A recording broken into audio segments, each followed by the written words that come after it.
స్వచ్ఛత అంటే నందిని. నందిని పాలు మరియు పెరుగు. నందిని మిల్క్ సమర్పించు ఉగాది స్పెషల్ ఎపిసోడ్కి స్వాగతం. సుమన్ టీవీ ప్రేక్షకులందరికీ ఉగాది శుభాకాంక్షలు. రమగారు మీకు కూడా ఉగాది శుభాకాంక్షలు అండి. ఉగాది శుభాకాంక్షలు జయ. సుమన్ టీవీ ప్రేక్షకులందరూ ఆయురారోగ్య ఐశ్వర్యాలతో తొలతూగుతూ ఉండాలని కోరుకుంటూ ఉగాది శుభాకాంక్షలు. ఉగాదిలో కూడా వచ్చేసాం. ఉగాది పండుగ జరుపుకుంటున్నాం. ఈ సంవత్సరం వాళ్ళ స్పీడ్గా అయిపోతుంది, చాలా త్వరగా వచ్చేసినట్టు అనిపిస్తుంది. 24 తొందరగా అయింది అనుకున్నాం, అసలు అప్పుడే మార్చి అయిపోయింది. అవును, కొత్త సంవత్సరంలోకి అడుగు పెడుతున్నాం. ఉగాది అనగానే ముందుగా ఉగాది పచ్చడి, పంచాంగం, ఇవి రెండు మనం విశేషంగా మాట్లాడుకుంటాం. ప్రతి ఒక్కరం కూడా పంచాంగం కోసం ఎదురు చూస్తాం, పంచాంగం వింటాం, పంచాంగ శ్రవణం. ఏ రాశికి, నా రాశికి నాకు ఎట్లా ఉందని తెలుసుకోవటంలో ఎక్కువగా ఇంట్రెస్ట్ చూపిస్తూ ఉంటాం కదరమ్మ గారు. ఈ సంవత్సరం అన్ని రాశుల వరకు బాగుండాలని, అందరూ కూడా ఆనందంతో ఆరోగ్యంగా ఉండాలని కోరుకుంటూ మొదలు పెడదామండి. ఉగాది యొక్క విశిష్టత. సంవత్సర ఆరంభం మామూలుగా మనకి మన కాలగణనం నెలల్లో ఇన్ని రోజులు 2 పక్షాలని, ఇవి ఇన్ని నెలల్లోనూ 2 నెలలు ఒక్కొక్క ఋతువని, ఈ ఋతువుల లైను ఇది లెక్కగా నడుస్తుంది. ఈ మధ్యలో మనకి ఉత్తరాయణ దక్షిణాయనాలు, ఇది ఒక లెక్క కదా. అవును. అయితే ఇప్పుడు మామూలుగా మనం సంవత్సరారంభం అనగానే జనవరితో కొత్త నెల, మొదటి నెల ప్రారంభం అవుతుంది. కానీ డిసెంబర్ 31కి ముందు జనవరి 1కి తర్వాత డేట్ మారుతుంది, క్యాలెండర్ మారుతుంది, మనం రాసేది సంవత్సరాన్ని అంకె మారుతుంది తప్ప సీజన్లో గణనీయంగా ఒక్క పూటలో సూర్యుడు నిలబడ్డం కానీ తగ్గిపోవటం ఏం కనపడదు. వాతావరణంలో ఎలాంటి మార్పుని చూడం. ఉగాదికి ముందు వెనక మనకు ఆ డిఫరెన్స్ కనపడుతుంది. అవును, ఋతువు యొక్క మార్పు, దాంతో జీవితంలో కొంత మార్పు జరగడానికి అవకాశం ఉందేమోనని అనిపిస్తూ ఉంటుంది మనకి తొలి కాలం నుంచి. అయితే ఈ ఉగాది ఈ రోజు చైత్రారంభంలో కాకుండా ఇంకా కొంచెం ముందుకుండేది, వెనక్కుండేది, ఇవన్నీ అనుకుంటాం. కానీ మనకి తెలిసి కొన్ని వందల సంవత్సరాలుగా ఇదే, ఒక 300-400 సంవత్సరాలుగా ఇదే మనం చేసుకుంటున్నాం. ఈ చైత్రారంభం మొదటి రోజున కొంచెం చక్కటి పాజిటివ్ దృక్పథంతో మన జీవితంలో ఉండేటువంటి షడ్రసాలని షడ్రుచులుగా వాటితోటే మనం ఏదైనా ఒక పదార్థం కావించి భగవంతుడికి నివేదన చేసో చేయకుండానో మన ఊరి ఆచారం ప్రకారం షడ్రుచులతోటి కూడి ఉన్నటువంటి నింబకుసుమ భక్షణ చేసి ఈ రోజుని చక్కగా కనుక ప్రారంభం చేసుకుంటే ఈ రోజు మొదలు పెట్టుకుని సంవత్సరం అంతా బాగుంటుందని ఒక నమ్మికతోటి మనం ముందుకెళ్తూ ఉంటాం. జీవితం అంటే ఏమిటి, అన్ని రకాల ఇవి వస్తాయి. కష్టము, నిష్ఠూరము, సుఖము, దుఃఖము, సరదా, సంతోషము, అంతే కదా. ఇబ్బంది, సబ్బంది, ఏవో కాదరమ్మ గారు. ఆ ఇబ్బంది ఉంటేనే సబ్బంది విలువ తెలుస్తుంది. అంతే కదా. కష్టం ఉంటేనే కదా సుఖాన్ని ఎంజాయ్ చేయగలుగుతాం. లేకపోతే మొనాటనస్ గా ఉంటుంది. ఈ మొనాటనీ కాకుండా ఒక టఫ్ సిచ్యువేషన్, అందులో నుంచి ఈజ్, జీవితం తాలూకు సుఖము, మాధుర్యము ఏమిటో మనకు అప్పుడు అర్థమవుతుంది. అవును. ఆ దాని కలయికే మనం తినేటువంటి ఉగాది పచ్చడి. దాంతోపాటు మనం పంచాంగ శ్రవణం చేయటం చాలా కాలంగానే మనకి విధానంగా ఉంది. ఈ పంచాంగ శ్రవణం జనరల్గా మనం ఇప్పుడు ఏం చేస్తాం, 12 రాశుల వారికి ఎలా ఉందో తెలుసుకుంటాం. నీ రాశికి ఎలా ఉంది, నీకు రాజపూజ్యం ఎంత, నీకు అవమానం ఎంత, ఆదాయం ఎంత, వ్యయం ఎంత, తర్వాత ఏ నెలలు చాలా బాగున్నాయి, ఏమైనా విదేశీయానం ఉందా, ఈ సంవత్సరం కళ్యాణం ఉందా, వివాహయోగం ఉందా లేదా, విదేశీయానం ఉందా, చదువులో విద్యార్థులు ఎలా ఉంటారు, ఇవి మనం ఇప్పుడు తెలుసుకుంటున్నాం. మన ముందు కాలం వాళ్ళకి ఇవన్నీ ఉన్నాయా, ఈ ప్రొఫెషన్లు, ఈ ఉద్యోగ సద్యోగాలు ఏవప్పుడు ఏం లేవు. అప్పుడు ఏం చేసేవాళ్ళు, అప్పుడు ఏం తెలుసుకునేవాళ్ళు, వర్షాలు, పంటలు ఎలా ఉండబోతాయి, పంటలు ఎట్లా, చీడపీడలు ఏ రకంగా ఉంటాయి, ఏ కార్తెలు ఏ రకంగా వస్తాయి, కార్తెల్ని బట్టి విత్తనాలు విత్తే పద్ధతి మనం తెలుగు వాళ్ళు అలాగే ఫాలో అవుతారు. ఆరుద్ర కార్తెలు ఇది, ఈ కార్తెలు ఇది అని. మనం ప్రత్యేకంగా చెప్పుకునేది ఏంటంటే మృగశిర మనకి స్పష్టంగా తెలుసు. మన వైపు అంతా ఈ చేప మందేస్తారు మృగశిరలో. అవునా. తర్వాత ఏమో ఇది కూడా రోహిణి కార్తె, ఎండగా ఉంటాయి. ఈ 2 కార్తెలే అందరూ కామన్గా మాట్లాడుకుంటారు. అన్ని కార్తెల లెక్క ఉంటుంది. ఈ కార్తెలో విత్తనాలు వేయాలి, ఈ కార్తెలో కొయ్యాలి, ఈ కార్తెలో తీయాలి, ఇప్పుడు ఎండ ఉంచాలి, ఇవన్నీ విధానంగా ఉండేవి. అంటే వ్యవసాయ రంగం మొత్తం కూడా ఈ పంచాంగం మీద ఆధారపడే పని చేసుకునేదారమ్మ గారు. వానరాకడా పోకడా అవన్నీ కూడా పంచాంగం ద్వారానే తెలిసేది. ఈ సంవత్సరం పంటలు బాగుంటాయని, లేదా ఏదైనా ఈ ఇబ్బంది ఉంటుంది, ఇప్పుడు పొలి పెట్టటము, ఎప్పుడు పొలి పెట్టాలి, అవన్నీ కూడా పంచాంగం బట్టే మనకి ప్రజలు తెలుసుకునేవాళ్ళు. ఇప్పట్లాగా ఇప్పుడు అంతే మనకు యూట్యూబ్ వచ్చేసిన సోషల్ మీడియా వచ్చింది అవును. కాబట్టి మనం 15 రోజుల ముందు నుంచే మన ప్రసారాలు చేసేస్తాము, వినేస్తూ ఉంటాం. అప్పుడు పండగ రోజున వింటే దానికి ఒక ప్రత్యేకత కూడా ఉంది. ఏ రోజునైతే మనకి ఉగాది ప్రారంభం అవుతుందో అంటే ఈ ఉగాది ఉషస్సు వచ్చే చైత్రమాసపు శుద్ధపాడ్యమి రోజునే, పండగ రోజునే కనుక మనం ఈ పంచాంగ శ్రవణం చేస్తే అది వినడం వల్ల భక్తి శ్రద్ధలతోటి దాని యందు ఆస్థతోటి వినటం వల్ల మన కర్మలు కొంచెం క్షయమవుతాయని కూడా మనం నమ్మేవాళ్ళు. ఓహో. ఏదైనా దురదృష్టకర సంఘటనలు జరిగే అవకాశం ఉందనుకో దాని ఇంపాక్ట్ తగ్గుతుంది. అందుకని పసిపిల్ల బాలాది ప్రతి వాళ్ళు ఉగాది పంచాంగ శ్రవణం చేసేవాళ్ళు. ఊళ్ళో చిన్న చిన్న ఊళ్ళల్లో అయితే ఓ గురువుగారు మాస్టారు, ఓ తెలుగు మాస్టారు, లేకపోతే ఆ ఊరి పురోహితుడు, ఆ గుడి పూజారి గారు ఎవరైనా నలుగురిని చేర్చి ఒక రచ్చబండ దగ్గర, ఓ దేవాలయంలోనో ఎక్కడో చోట ఉగాది పంచాంగ శ్రవణం చేసేవాళ్ళు. పురాతనమైన విధానం.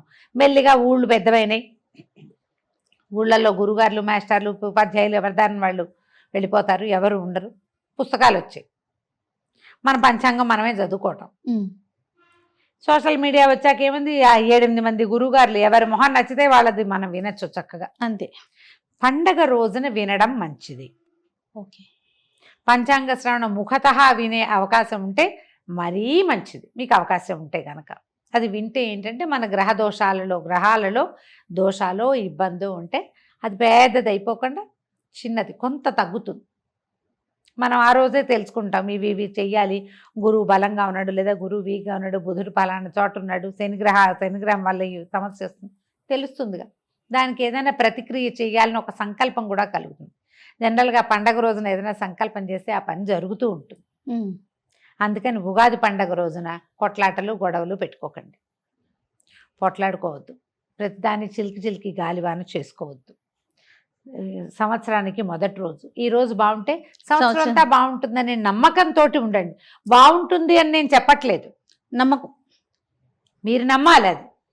అందుకని ఇవాళ ప్రశాంతంగా ఉందాం, ఇవాళ చక్కగా మంచిగా వండుకుని తిందాం, నలుగురు స్నేహితుల్ని కలుద్దాం, నలుగురు చుట్టాలతో పెద్దవాళ్ళతో తాత మా అమ్మ మేనత్త వాళ్ళతోటి ఫోన్లలో అయినా 4 మంచి మాటలు మాట్లాడదాం, అమ్మా నాన్న కొంచెం సేవించుకుందాం, కాస్త ఏదైనా చదువుకుందాం, ఏదైనా కొత్తది నేర్చుకుందాం. ఏదైనా చదువుకోదలుచుకుంటే ఈ రోజున స్టార్ట్ చేసుకోవచ్చు.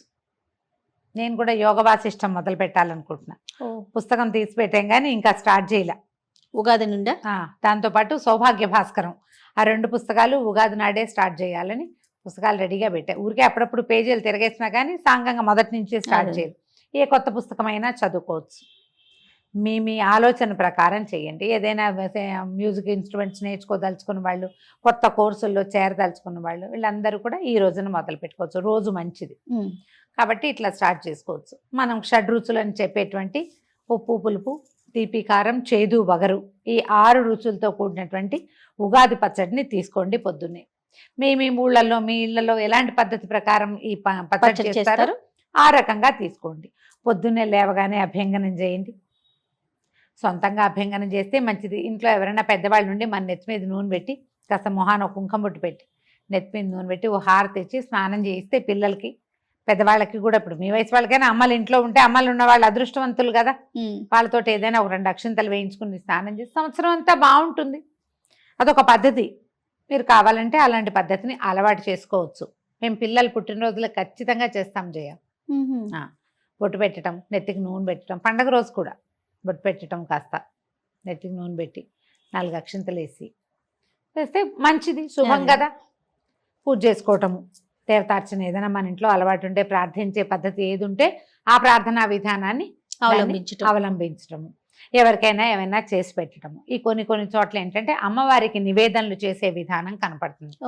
ఈ గోదావరి జిల్లాలు ఆ వైపు, తర్వాత ఏమో శ్రీకాకుళం జిల్లా ఇటు మన ఇటువైపు ఉత్తరాంధ్ర వైపు కూడా అమ్మవారికి ఉపారాలు ఎత్తటం అంటారు.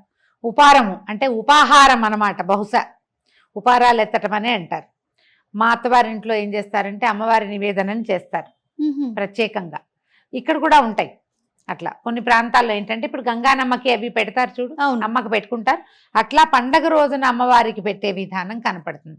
ఇప్పుడు ఏంటంటే మనకి ఇది సీజన్ మారుతుందా, ఈ వేపపూత కాలంలోనూ అప్పుడు స్కిన్ ప్రాబ్లమ్స్ వస్తాయి, అనారోగ్యాలు వచ్చే కాలం ఇది. అవును, వేపపూత అంటే అట్లమ్మ అలాంటివి వస్తాయి. అందుకని ఈ అమ్మవారికి ఏదైనా బోనం ఎత్తటం అలాంటివి చేస్తారు. మేము ఈ పద్ధతులు మీకు అలాంటి ఉంటే చేయండి. ఒకవేళ లేదు మేము చేయదలుచుకున్నామంటే చాలా సింపుల్ మెథడ్. మామూలు మనం వంట చేసుకోవడం పప్పు, కూర, పులుసు 4 పదార్థాలు వండుకోవటం. తర్వాత పాయసము, పులిహార, గారెలు, బూర్లు, పొంగు బూర్లు, ఇవి 5 రకాలు. ఓ 5 మామూలు అన్న రోజువారీ ఆహారం కాకుండా ఇవన్నమాట. ఆ, ఇవన్నీ 2 ఆకుల్లో సర్ది, అంటే మనం ఏమన్నా వడ్డించి ఉమ్, అమ్మవారికి నివేదన చేస్తాం. ఓహో, ఈ అమ్మకు కూడా మన రోజువారీ దేవతార్చన దగ్గర కాకుండా కొంతమంది అక్కడ చేసుకుంటారు. మా వాళ్ళు ఏం చేస్తారంటే ఒక గోడకి బొట్టు పెడతారు. ఒక ఉమ్, 3 అదే పసుపు గుండ్రంగా రాసి 3 కుంకుమ గీతలు గీస్తారు, 4 బొట్లు పెడతారు. అది చూసేసరికి మనకు ఒక జేజ్ ఫీలింగ్ ఫీల్ వస్తుంది. వస్తుంది. అక్కడ ఒక దీపారాధన చేసుకోవటము, వంట ఇంట్లో గోడ దగ్గర ఎక్కడైనా చేసుకోవచ్చు. కాస్త అగరబత్తులు, ధూపం వేయటము. తర్వాత ఈ 2 ఆకుల్ని అమ్మవారికి నివేదన చూపించటం. ఒక ఆకుని చాకలికి ఇస్తారు ఊళ్ళల్లో, అదొక అలవాటు ఉంటుంది. ఇళ్లలో బట్టలు ఉతికే అలవాటు ఉన్న వాళ్ళు ఉంటుంది. ఉంటారు కదా ఆ. కొన్ని ఊళ్ళల్లో. అవకాశం ఉంటే అట్లా ఇవ్వటం.